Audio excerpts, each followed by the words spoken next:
سلطان محمود غزنوی کا دربار لگا ہوا تھا۔ دربار میں ہزاروں افراد شریک تھے، جن میں اولیاء قطب اور ابدال بھی تھے۔ سلطان محمود نے سب کو مخاطب کر کے کہا، کوئی شخص مجھے حضرت خضر علیہ السلام کی زیارت کرا سکتا ہے؟ سب خاموش رہے۔ دربار میں بیٹھا ایک غریب دیہاتی کھڑا ہوا اور کہا، میں زیارت کرا سکتا ہوں۔ سلطان نے شرائط پوچھی تو عرض کرنے لگا، 6 ماہ دریا کے کنارے چلہ کاٹنا ہوگا، لیکن میں ایک غریب آدمی ہوں، میرے گھر کا خرچہ آپ کو اٹھانا ہوگا۔ سلطان نے شرط منظور کر لی۔ اس شخص کو چلہ کے لیے بھیج دیا گیا اور گھر کا خرچہ بادشاہ کے ذمہ ہو گیا۔ 6 ماہ گزرنے کے بعد سلطان نے اس شخص کو دربار میں حاضر کیا اور پوچھا تو دیہاتی کہنے لگا، حضور کچھ وظائف الٹے ہو گئے ہیں، لہذا 6 ماہ مزید لگیں گے۔ مزید 6 ماہ گزرنے کے بعد سلطان محمود کے دربار میں اس شخص کو دوبارہ پیش کیا گیا تو بادشاہ نے پوچھا، میرے کام کا کیا ہوا؟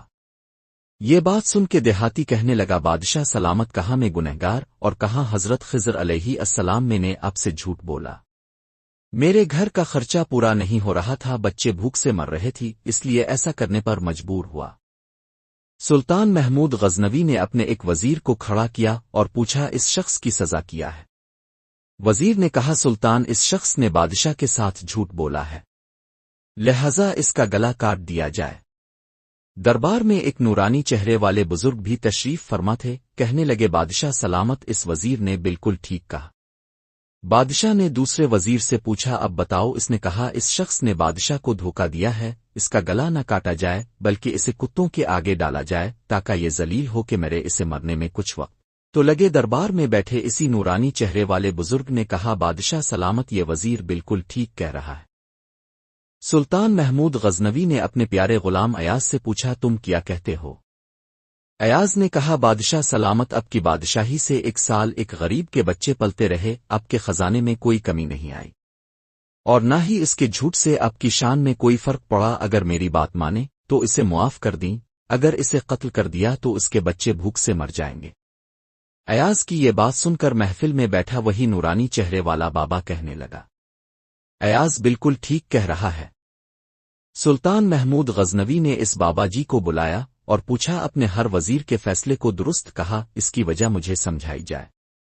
بابا جی کہنے لگا، بادشاہ سلامت، پہلے نمبر پر جس وزیر نے کہا اس کا گلا کاٹا جائے وہ قوم کا قصائی ہے، اور قصائی کا کام ہے گلے کاٹنا۔ اس نے اپنا خاندانی رنگ دکھایا، غلطی اس کی نہیں آپ کی ہے کہ اپنے ایک قصائی کو وزیر بنا لیا۔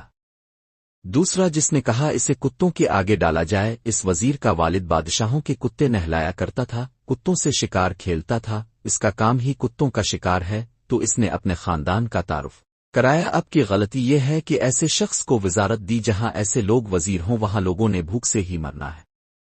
اور تیسرا ایاز نے جو فیصلہ کیا تو سلطان محمود سنو، ایاز سید زادہ ہے، سید کی شان یہ ہے کہ سید اپنا سارا خاندان کربلا میں ذبح کرا دیتا، یہ مگر بدلہ لینے کا کبھی نہیں سوچتا۔